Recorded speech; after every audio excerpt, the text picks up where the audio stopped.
Hi everyone, मैं उत्कर्ष गुप्ता। मैं 9.2 mechanical engineering department में आईटी बॉम्बे में।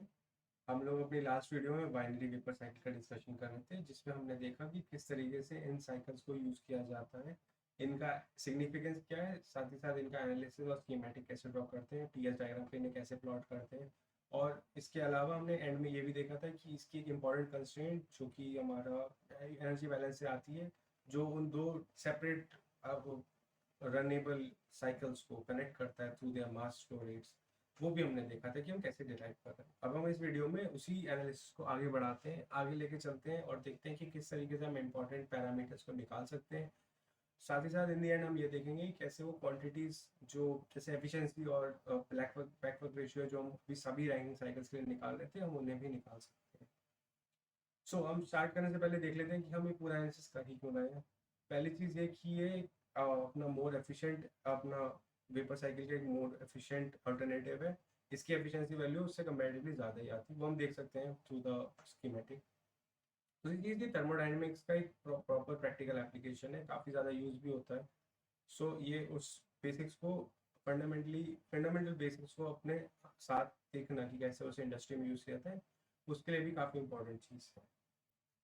स्कीमेटिक हमने लास्ट वीडियो में डिस्कस कर ही रखा है कि हमारे पास दो साइकिल्स हैं। एक को हम टॉपिंग साइकिल बोलते हैं, जहाँ पे हमने लिख रखा है टॉपिंग। एक को हमने बॉटमिंग साइकिल बोल रखा है।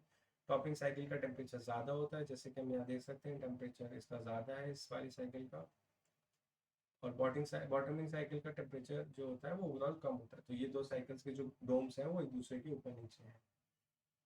ओवरऑल दोनों दोनों ही जो साइकिल्स हैं उन दोनों में ही सारे कंपोनेंट्स हैं। चार कंपोनेंट्स क्या होते हैं? अपना बॉयलर होता है, अपना एक टरबाइन होता है, फिर अपना कंडेंसर होता है, एक पंप होता है। अपने पास जो चार कंपोनेंट्स होते हैं वो दोनों में ही है। फर्क बस ये आता है कि वो दोनों एक दूसरे से कनेक्टेड है through the heat transfer. Heat transfer कहाँ पे? जो हायर टेम्परेचर साइकिल है, जब वो कंडेंसर के थ्रू अपना हीट रिलीज करता है, वो उसका हीट काफ़ी ज़्यादा होता है। अगर हम उसी हीट को किसी और साइकिल के लिए यूज़ कर पा रहे हैं, तो हम उसको बॉयलर में अपना एनर्जी यूज़ करने के बजाय हम वो हीट बॉयलर में हीट देने के बजाय उस कंडेंसर से निकली हुई हीट को ही वहाँ पे प्रोवाइड कर सकते हैं। बेसिकली हमारा जो फ्यूल का वेस्टेज होता है उस सेकेंड साइकिल को रन करने के लिए, वो हमने कम कर लिया। हम काफ़ी कम अमाउंट ऑफ फ्यूल बर्न करके जो हीट निकाल के हम सेकेंड साइकिल को रन कर सकते हैं just from the first cycle. Basically क्या हो रहा है, हमारी second cycle is working for free basically, क्योंकि सारी जो हीट आ रही है वो ऊपर वाली साइकिल से आ रही है। ऊपर वाली साइकिल को वैसे भी हीट रिजेक्ट करना था।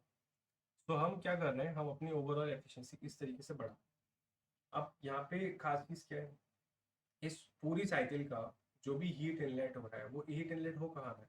वो हीट इनलेट हो रहा है 4 से लेके 1 तक।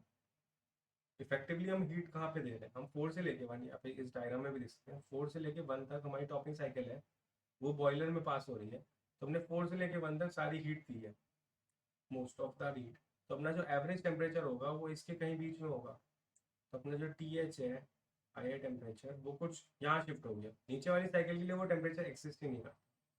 अगर वो होता तो इस टेम्परेचर से नीचे होता, तो हमारा ओवरऑल साइकिल का टेम्परेचर जो है, एवरेज टेम्परेचर, वो काफ़ी ज़्यादा है अगर इन दोनों का हम इंडिविजुअल लेके एवरेज करते तो। दूसरी चीज़, इस साइकिल में अपनी बॉटमिंग साइकिल में कंडेंसर क्या है, हीट को रिलीज कर रहा है, तो लोअर टेम्परेचर क्या होगा, उस कंडेंसर के टेम्परेचर के इक्वल होगा। तो अपना ये बी से लेके सी तक जो भी टेम्परेचर है, यानी कि ये वाला टेम्परेचर टी सी, वो इस पूरी साइकिल का लोअर टेम्परेचर होगा। सिंस इस वाली सेकेंड वाली साइकिल, टॉपिंग साइकिल जो है, हम उसमें से हीट निकाल ही नहीं रहे हैं। हमारा ओवरऑल क्या हुआ कि उस वाले सेगमेंट में से हीट नहीं निकल रही, इसलिए हमारा वो फाइनल एनालिसिस में भी नहीं आएगा। तो हमारा जो टीसी थोड़ा ज़्यादा वैल्यू आता अगर हम दोनों को इंडिविजुअली कंसिडर करके एवरेज करते। इसके कंपैरिजन में हमारा टीसी का वैल्यू काफ़ी कम आ रहा है। ओवरऑल हमारा जो गैप है वो काफ़ी ज़्यादा है। अगर हम इंडिविजुअली दो साइकिल रन करते हैं, उसके कंपैरिजन में इन टेम्परेचर का रेंज ज़्यादा बढ़, ओवरऑल हमारा जो एफिशिएंसी होगी वो इससे ज़्यादा है। हम ये वैसे डिस्कस कर चुके हैं, कार्नोट साइकिल की जो एफिशिएंसी होती है वो कुछ 1 minus T C by T H होती है हमारा। अगर हम इसको एनालिसिस को कुछ कार्नोट के टर्म्स में देखना है, थोड़ा प्रॉक्सिमिटी में देख रहे हैं, तो हमारा एक्चुअली गोल क्या होता है, टीसी को हमें करना होता है कम और टीएच को बढ़ाना होता है। हमने यहाँ क्या किया, टीएच को बढ़ा दिया, टीसी को कम, तो ओवरऑल हमारी एफिशिएंसी बढ़। ठीक है, हमने सारी साइकिल्स डिफाइन कर दी, हमने सारे पॉइंट्स डिफाइन कर दिए हैं, वो हमने फर्स्ट वीडियो में वैसे कर रखे हैं। If you haven't watch video, do check it out, वो काफ़ी हेल्पफुल रहेगा before this analysis, before we go further in this analysis. हमारे एजम्पशन सेम एजम्पशन है पहले की, स्टेडी स्टेट लिया है, हीट लॉस नहीं है, लीकेजेस नहीं है, टरबाइन को हमने टरबाइन और पंप को आइसेंट्रोपिक लिया और कोई प्रेशर लॉस नहीं। अब हमने हीट अपने जो हीट एक्सचेंजर स्पेसिफिकली ये वाला इक्विपमेंट है उस पर एनर्जी बैलेंस करके हमने एक्सप्रेशन निकाल लिया था, जिसमें जो एम डॉट टी है वो टॉपिंग साइकिल का मास फ्लो रेट है, ये जो भी मास फ्लो रेट आया टॉपिंग साइकिल का है, और जितना भी अपना एम डॉट बी है वो बॉटमिंग साइकिल का मास फ्लो रेट है। बाकी जो हमारे टर्म्स है हमने यहाँ पे डिफाइन कर रखे हैं, टू ए और ई तो यहाँ पे ही है, ई और डी यहाँ पर है, और अपना 2 और 3 यहाँ पर है। ओवरऑल हमने सारे पॉइंट्स को डिफाइन कर रखा है कि जो इसमें यूज हो रहा है, हमें बेसिकली दोनों मास फ्लो रेट में कंस्ट्रेंट है। तो बात करते हैं हमारा आउटपुट वर्क कितना है और कितना वर्क इसमें से हम आउटपुट कर पा रहे हैं।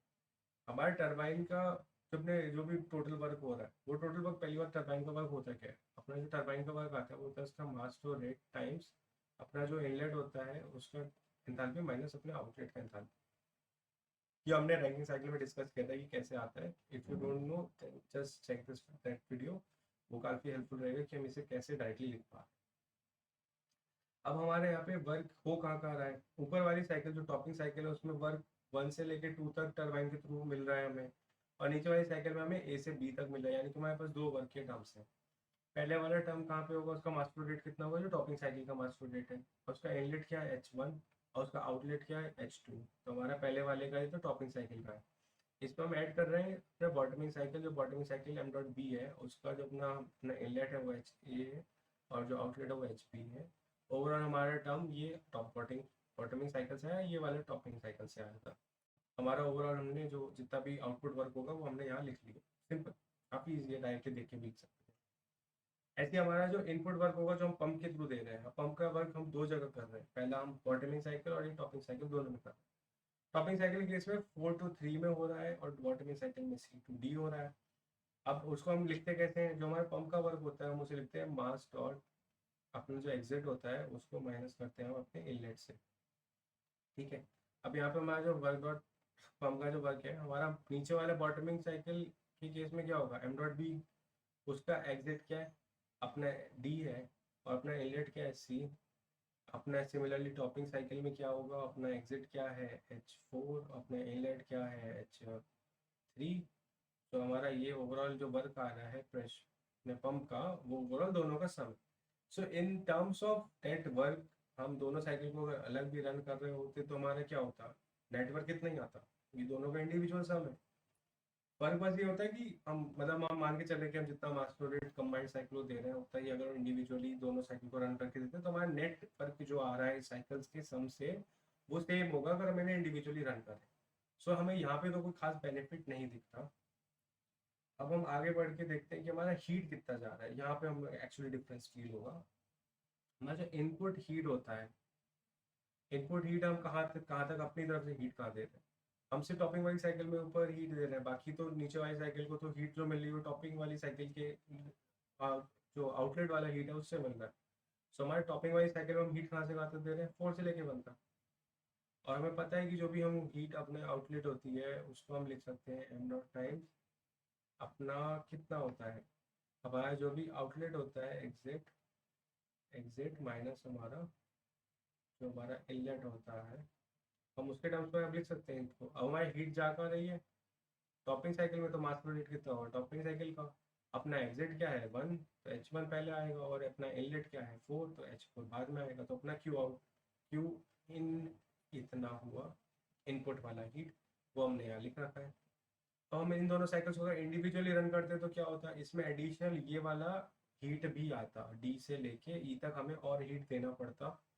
हमने वैसे ए में भी दिया है, हाँ अच्छा हमने ई टू ए भी दिया था, यहाँ पे सॉरी एक टर्म और आएगा, इसको M dot B times H A minus H, ये टर्म मेरा मिस हो गया इसमें लिखने को, यहाँ पे हमें इसे ऐड करना है।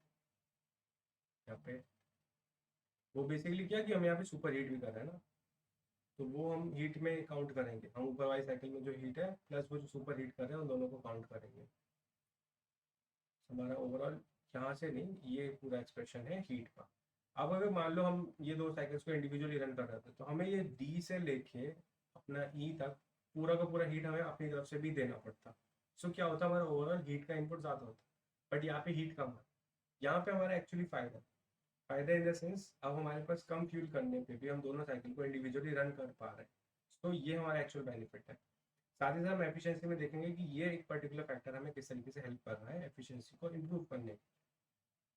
ये हो गया तो हम आगे बढ़ते हैं, हम आउटपुट हीट देखते हैं। आउटपुट हीट कहाँ से हो रही है? यहाँ पे सिर्फ हीट जो रिलीज हो रही है वो सिर्फ एक जगह से हो रही है, वो है अपना बॉटमिंग साइकिल का कंडेंसर। कंडेंसर जो है उसका वो B2C काम कर रहा है और B2C से वो अपनी हीट रिलीज कर रहा है, और वो हीट आउटपुट कितनी करेगा? एक कंडेंसर की जो हीट होती है, जो आउटपुट होता है, वो हम उसे लिख सकते हैं मास डॉट टाइम्स जो उसका इनलेट होता है माइनस उसका आउटलेट। अब हमारे जो ये इनलेट क्या है, और पहली बात तो मास फ्लो रेट कितना है, ये अपना बॉटमिंग साइकिल तो मास फ्लो रेट होगा m डॉट b, अपना इनलेट क्या होगा h times p H B minus अपना एग्जिट क्या है c। तो हमारे पास ओवरऑल क्या आ गया? आउटपुट इतना। अब मान लो ये हमारा साइकिल दोनों इंडिविजुअली रन हो रहा होता, तो हमें जितनी भी हीट यहाँ पे रन अपनी हीट तो निकाली थी, प्लस हमें 2 से लेके 1 के 3 तक जो हीट है वो भी अलग से निकालनी पड़ती, जिसके लिए हमें अलग से एफर्ट लगाना पड़ता। सो हमारा वो एफर्ट भी बच रहा है, तो हमें यहाँ पे भी एक बेनिफिट हो रहा है इस दोनों को कंबाइन करने से। फाइनली हम बात करते हैं, एक मिनट, ये एफिशिएंसी है, एफिशिएंसी। अब यहाँ पे हम एफिशिएंसी को डिफाइन कैसे करते हैं? एफिशिएंसी हमारा होता है delta W net divide by Q in.